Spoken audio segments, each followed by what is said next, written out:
I think when people hear about slow living, they think it's something that can't apply to them. So many of us have lives that are anything but slow. Modern life seems to demand that we be everything. Every moment should be productive, not wasted. More efficiency leads to more time to be filled with, yet more productivity. But at what point does the time that we're creating simply become free time? Hustle culture is massive at the moment. It's seen as a badge of honour to not only put in a 4-day shift, but have a side hustle or two as well. Turns out the biggest side hustle is often teaching other people how to side hustle. I'm not saying it's bad to have ambition, drive or dreams, not at all. But labour without being able to enjoy the fruits of it, I think that's something we're being tricked into believing is normal. If we're forever chasing the promise of tomorrow, will we ever be able to enjoy today? But slow living isn't everybody living the same aesthetic lifestyle. It's not about moving off grid to avoid the stresses of the modern world. It's not about having lazy, unproductive days. Well, not always anyway. Slow living might be better described as intentional living. Slowing down enough to notice what is important to you. And that's different for everybody. I'm Bethany. I'm a mum of 3. I live in England. And I came across slow living about a year and a half ago. With the arrival of my 3rd little one, life became busier than I could ever have imagined.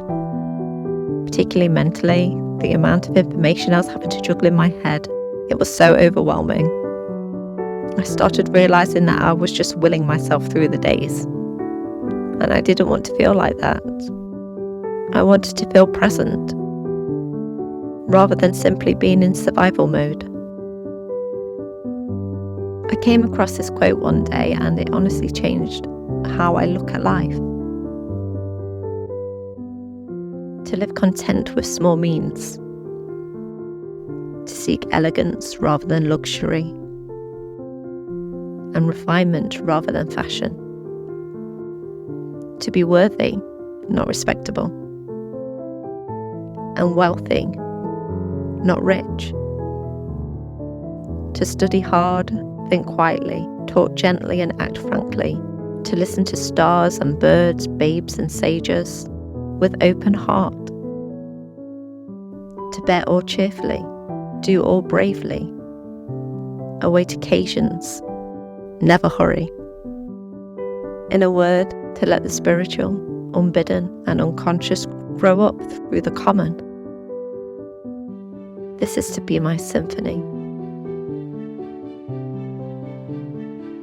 All these moments in my life that I had been frustrated with, feeling that my world had become so small and repetitive. I was missing the life that was happening right in front of me. So I decided to slow down enough to notice the moments that throughout my normal day warmed my heart and brought a smile to my face.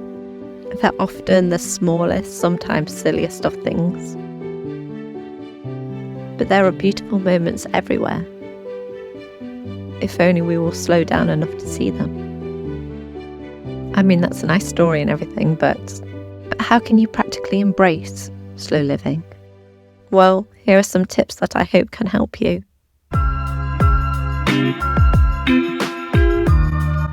Constantly comparing your life to other people's, to social media, particularly to your own expectations of where you should be now in life. This is going to kill your joy so quickly. You may not be in the life you dreamt about yet, but you are here right now. If you can learn to appreciate the moment you are in, however small it may feel. You'll start to feel happiness for all of those small moments.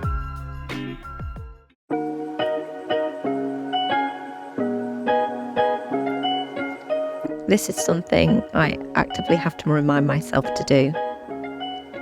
I don't want my brain stimulated all the time. I already feel like my brain is being overloaded all day. So if I do have a moment to slow down, to sit down and drink a cup of tea, to enjoy a bubble bath, I'll try not to busy myself while I enjoy that small moment. I won't use that time to make a to-do list, think about the things that need sorting out, like the birthday parties, insurance deadlines, how the toothpaste is running out. I'll enjoy that slow moment. And instead of feeling I have to be busy running the show, I'll sit back and enjoy it.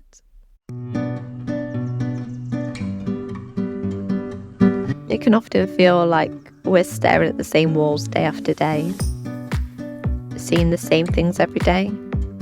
We start to see all the flaws, the things that we would change if we had the time or the money. Most of us can't change everything that we would like to, but I would say make a small area as beautiful as you can. That might be as small as adding some flowers next to your bed. For me, I like to keep this area near my kitchen window clear and styled for the seasons. I spend a lot of time here, and I want it to feel as charming as it can be. It helps me keep perspective, really, that my home might not be completely how I would like it to be, but there is beauty amongst the chaos.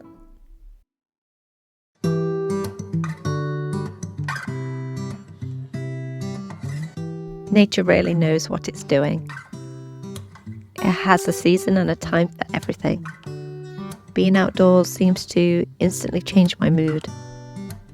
Breathing in the air, feeling the sun on my face, or the wind and rain in England. I find it hard to explain without breaking into singing The Circle of Life, but it's that feeling of being part of something bigger, something that the modern world feels more and more disconnected from. So get out in nature, in your garden, a park, a lovely walk somewhere. It's something I don't always feel like doing, but hardly ever regret that I did.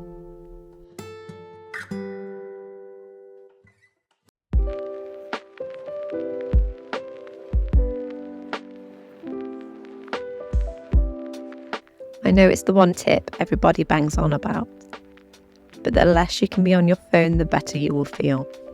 We live in an age of minute-by-minute updates, where trends change daily. So often I find myself mindlessly scrolling, till I think, why am I looking at this? We often think, I wish I had more time to do something. More time to read, play with my kids, try that new recipe, exercise more, or finally get some well-deserved self-care. Maybe we're stealing more time from ourselves than we realise.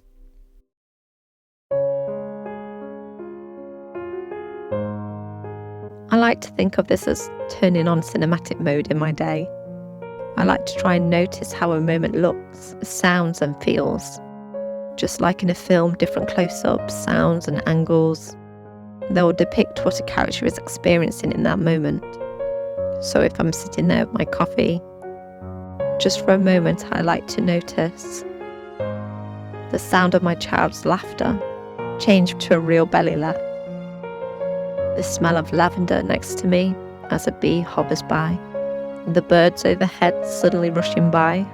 All these little things are so easily missed, but they all bring a small joy to what could be a very ordinary moment.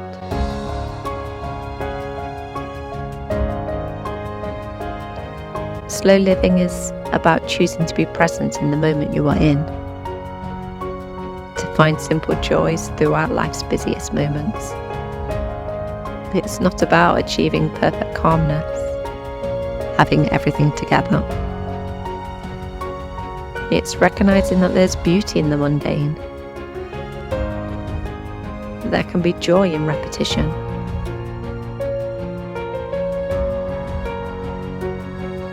After all, we never tire of seeing a sunrise.